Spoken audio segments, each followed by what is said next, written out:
Restraint, Seclusion, Deception. That's the title of a new Searchlight New Mexico report by Ed Williams, which tracks the use of controversial restraint positions on students at Albuquerque Public Schools.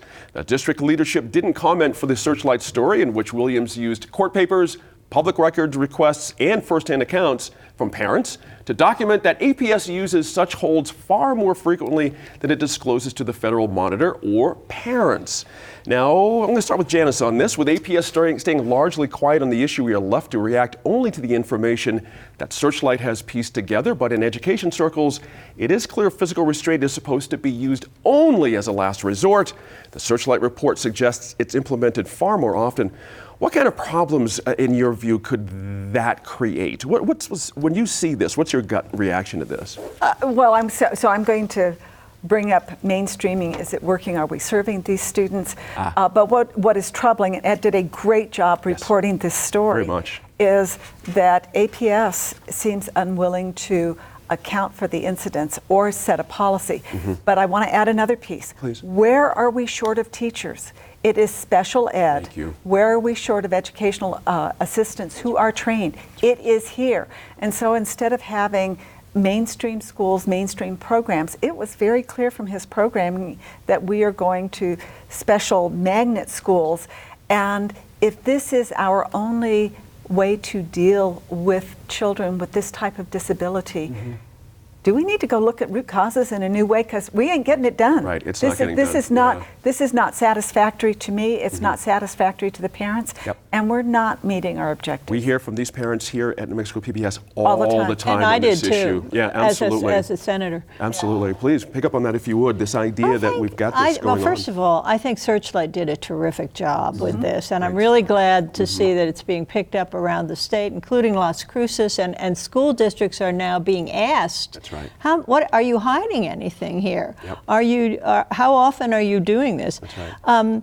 My read is that quite often it's children with autism, and their parents can be very vocal as well, which makes this a big issue, and I think it's almost a civil rights issue. I would not be surprised to see some sort of civil rights commission complaint, that kind of thing, filed here. You know, one of the quotes from the materials that we read in preparation for this, which I thought was the best, was when someone is at their worst, we need to be at our best. And I thought that really said it all, because these kids are experiencing a terrible trauma.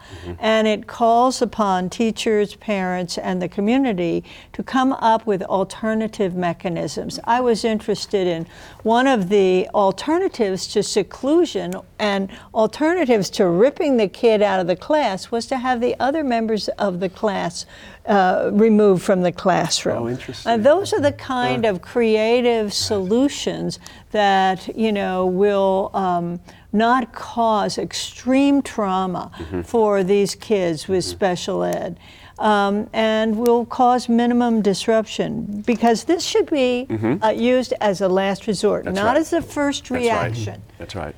Michael, I hate to put it on the table, but it must be said, students with disabilities make up, as Dee Dee said, 2/3 of restraint and seclusion cases. According to the national data, they are disproportionately African American or Native American. And it's interesting, I was not surprised, I'm sure you weren't surprised either, you know, to see this. What's the deal there? What do we need to elevate the understanding of who's being victimized by these kind of things? What has to happen here? Well, I think in so many things, although we don't necessarily want to own it, there is certainly the element of implicit racism. Right. I mean, that carries off across a society. I think the other element would be this report's focused to some extent, it seems to be on larger communities, and we wonder if this is what's going on in urban areas, what's going on in rural areas, where the resources are even less, as we know here in New Mexico. So, I mean, my analysis of this is it's not a new problem. It's not a new issue. It's true. But it is something that it would appear that no one's really taken responsibility for addressing it in a meaningful way. And it's one of those things that you know, in some cases people turn and look the other way, but eventually you're going to have to. It comes full circle. That's right. And you have to deal with it, and it's come full circle. That's right. That's right. You know, interesting, there is a mechanism, Dee Dee mentioned this, in place to report up to the federal government, which you're supposed to do every time you have one of these situations, but the district's reporting to the federal government showed not a single case of restraint at any school in a decade. That's right.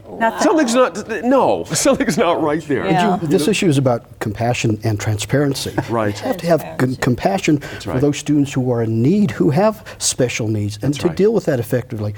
Unfortunately, APS, many school systems around the country aren't following the reporting requirements. Right. And if you don't follow the reporting requirements, no one really knows what the issues are, the problems are, and how can you move forward to correct it if you have And no even idea what teachers they are saying are. it's vastly underreported. That's right. Vastly underreported. And it puts Yeah. the teachers in a very difficult That's right. position as well. And this is a high liability issue, right, that really needs to be dealt with. And I'm sure many teachers feel uncomfortable walking into the classroom with this brief policy and saying, handle it. If the student becomes disruptive, deal with it. You know, right. does APS have a restraint continuum? Law enforcement has use of force continuums, but I'm wondering if APS has looked at this and said, here are the first 6 steps you must take before you get to this. Or do they make a subjective observation, say, okay, now's the time to use Right. restraint? Right. Yeah. And so there needs Wow. to your question, Genia, there needs to be statistical data in order to make effective policies to deal with this issue. That's right. A million years ago, Dee Dee, in our U.S. Senate, the Keeping All Students Safe Act in 2010 was introduced and did not pass.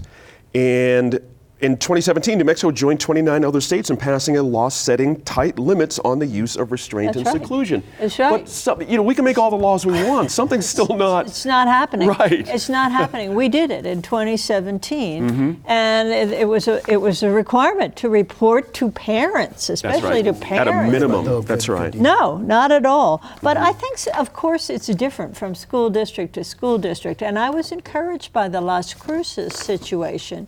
When Searchlight asked them about their policies, they said they were using something called positive behavioral intervention and supports, which sounded like more of the kind of thing that Ed was talking about, a gradation of responses rather than an immediate chokehold or an immediate, I forget what that was called, the team control position. That's right. Yeah. That's right. Which sounds very serious. It's a difficulty when you think about this on a national scale.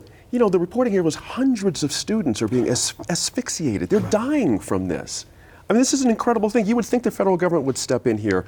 We'll have to keep an eye on Ed Williams reporting here in the coming months and see what happens. Now, just ahead, we'll take you to Indigenous Peoples Day.